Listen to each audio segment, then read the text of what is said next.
O dia seguinte à super quarta dos juros foi de mercado sem muita empolgação. Mesmo assim, o Ibovespa fechou em leve alta. E o Marcelo Casagrande traz um raio-x do dia para a gente. Boa noite, Marcelo. Oi, Fernando, uma boa noite para você, boa noite para os amigos e amigas de todo o Brasil. Foi um dia ali de sobe e desce, mas que terminou com uma alta sensível, uma alta leve de 0,37%. Bom, foi um dia que os analistas dizem de ajustes do cenário, né? Eles pegam ali um momento de análise dos números e vão seguindo, vão avaliando quais serão os próximos passos a serem dados. Por que de tudo isso? Porque o Banco Central brasileiro e o Banco Central, que é o Federal Reserve, né, o Banco Central dos Estados Unidos, não foram nem um pouco ali surpreendentes. Pelo contrário, apenas confirmaram o que o mercado já esperava, que era no Brasil a manutenção da Selic e nos Estados Unidos o avanço de 0,25 ponto percentual na taxa básica de juros por lá. Então, esse cenário trouxe ali um pouco de morosidade. O mercado estava esperando, Fernando, a qualquer momento um sinal. Eles queriam um sinal para entender qual seria o caminho que eles iriam tomar depois dessa super quarta. Quem deu o sinal foi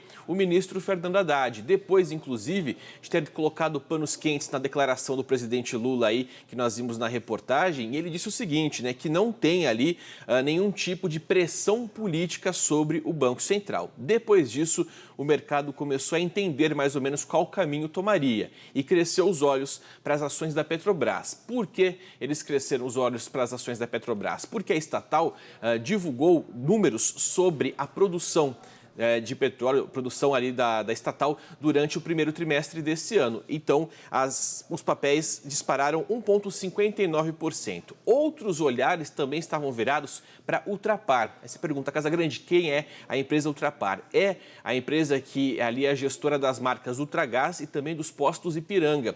Ela soltou o balanço dela trimestral, como tem feito algumas empresas nas últimas semanas, e os números realmente foram surpreendentes. Tanto que os papéis subiram 11,81%.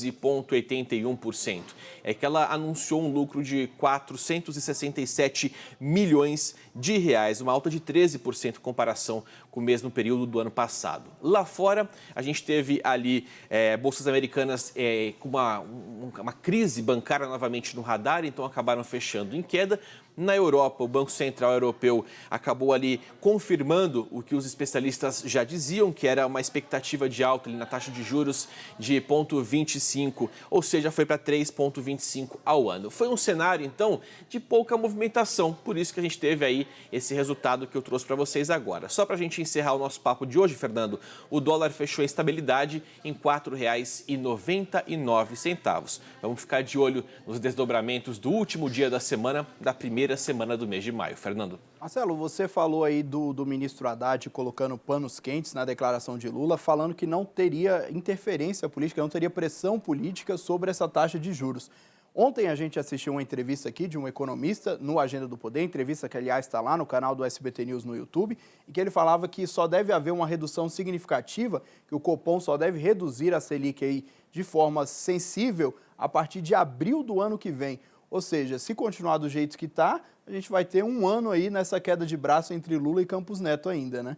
Exatamente, né? Os analistas dizem, Fernando, eles trabalham com uma queda da taxa de juros de fato agora para o início do segundo semestre, mas não aqui no Brasil. Estão de olho lá nos Estados Unidos, que com certeza essa é pelo menos a visão dos analistas, que os Estados Unidos devem realmente reduzir a taxa de juros. Os mais otimistas falam que aqui no Brasil uma leve movimentação pode acontecer ali depois de setembro ou outubro, mas pura especulação.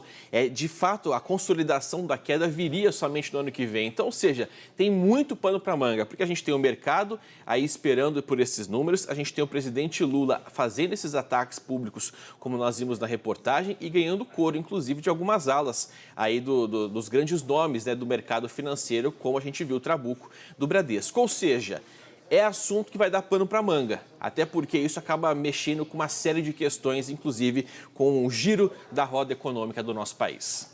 E a gente segue por aqui só acompanhando, né, Marcelo? Muito obrigado pelas informações.